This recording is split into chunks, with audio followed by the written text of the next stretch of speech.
So mga kapolitika, atin po nga napanood itong day 10 ngayon na rehearsal ng mga candidate dito pa rin sa Miss World 2026 sa pamamagitan ng ating delegate na.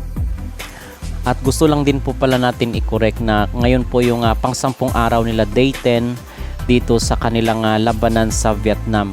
So ito nga napanood yung mga kapolitika ay yung rehearsal nila dahil yung kanilang schedule po dito sa kanilang runway model challenge ay 6 PM. Okay, so 6 PM ngayong araw po yung naka-schedule na runway challenge ng mga delegate dito sa Miss World 2026 na nagaganap sa bansang Vietnam. At napanood, nakita nyo itong si Asia Rose Simpson na kung saan is talagang nagpatikim siya mga kapolitika dito sa kanyang maging performance sa runway ngayong araw. At kita nyo rin na talagang pinanood at tiningnan siya ng mga audience dito sa sa kapwa niya mga candidate sa Miss World. So napaganda, magaling itong kanyang performance. So we are very excited dito sa kanyang pasabog at ipapakita mamaya dito sa runway na gaganapin 6 PM ng gabi.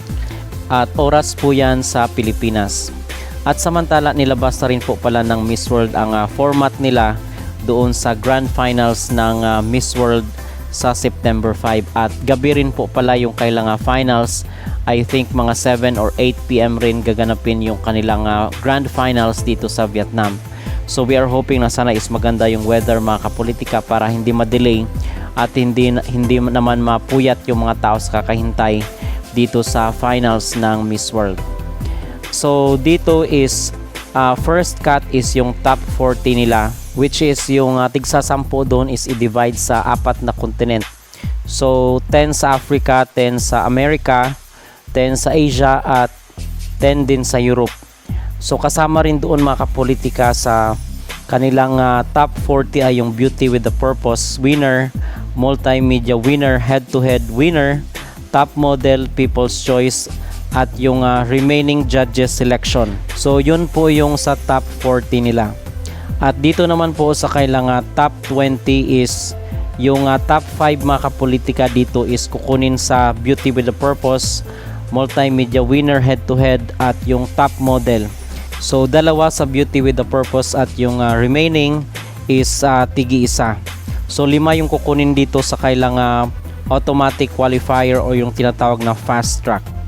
At yung 15 mga kapolitika kasi 20 yung second cut, yung 15 doon is kukunin doon sa judges selection.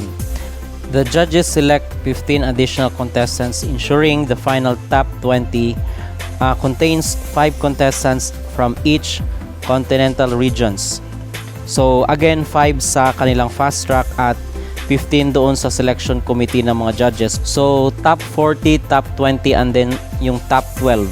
So sa top 12 nila is dalawa doon ay kukunin sa Beauty with a Purpose, dalawa sa Africa, dalawa sa Asia, dalawa sa America at dalawa sa Europe.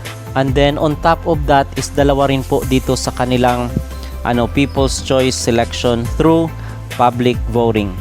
So mula sa top 12 ay sasalain na po yung top 6, which is yung matitira doon yung isa sa top 6 ay Beauty with a Purpose, isa sa Africa, isa sa America, Asia at isa sa Europe, plus yung People's Choice winner.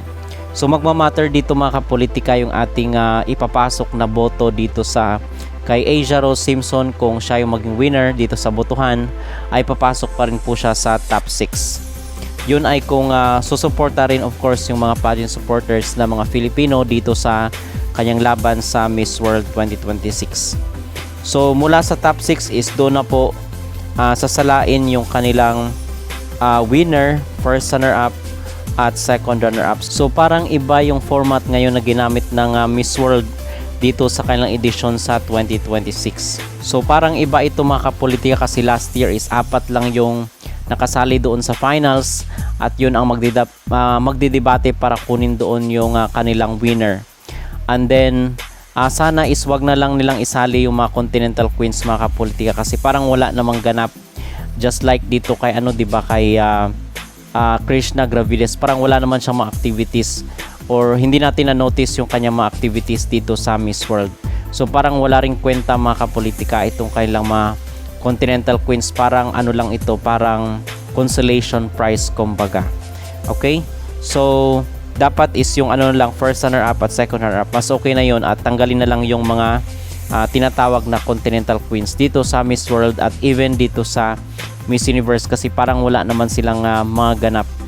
At so far, yun po yung ating latest na update dito sa mundo ng beauty pageant. Abangan po natin mamayang 6 or 7 PM yung maging laban dito ni Asia Rose Simpson sa runway model challenge at dapat niya galingan ito kasi kasali rin po ito mga kapolitika doon sa kailangan fast track. At maliban po dito is atin rin po palang pag-uusapan itong comment ng ating netizen dito sa social media dahil nakikita natin mga kapolitika yung pattern ng kanyang comment kung saan doon sa mga videos na nandun itong si Asia Rose Simpson is nagko-comment siya na siya daw ay nag-worry na baka daw matulad itong si Asia dito sa naging pambato natin sa Miss World 2018 na si Katarina Rodriguez dahil yung laban nga ni Katarina dito sa Miss World nung time na yon is na-unplaced siya. So nag-worry itong ating netizen na baka daw matulad dito kay Katarina Rodriguez itong pambato ng Pilipinas ngayong taon na si Asia Rose Simpson.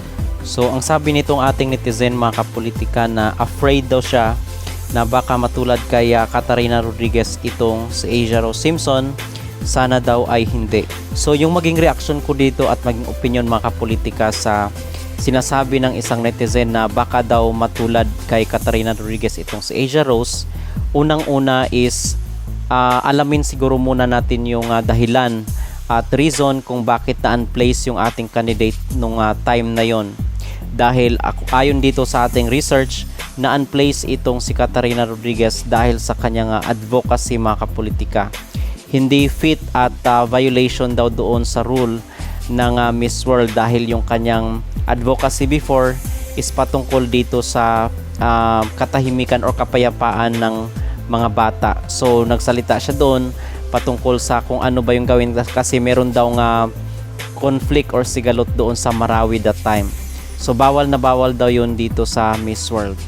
So ayon nga dito sa ating nabasa, sabi ni Google, her advocacy project Become, which focused on peace education for children affected by the conflict in Marawi.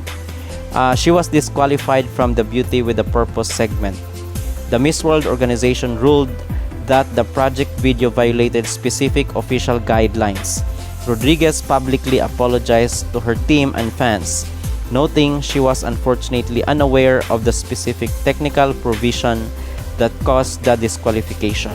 So ito yung mabigat na reason kasi hindi ka naman basta-basta i-unplace mga kapolitika kung walang mabigat na reason or dahilan doon sa competition. So malayong malayo dito sa advocacy ni Asia Rose Simpson na patungkol sa mental health awareness, which is napakasikat at kilala na advocacy.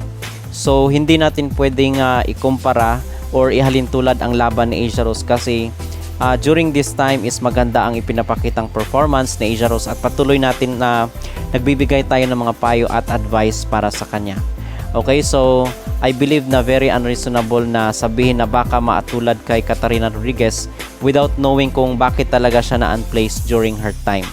So yun mga kapolitika ang aking masabi at mag-reaction dito sa isang comment ng ating netizen.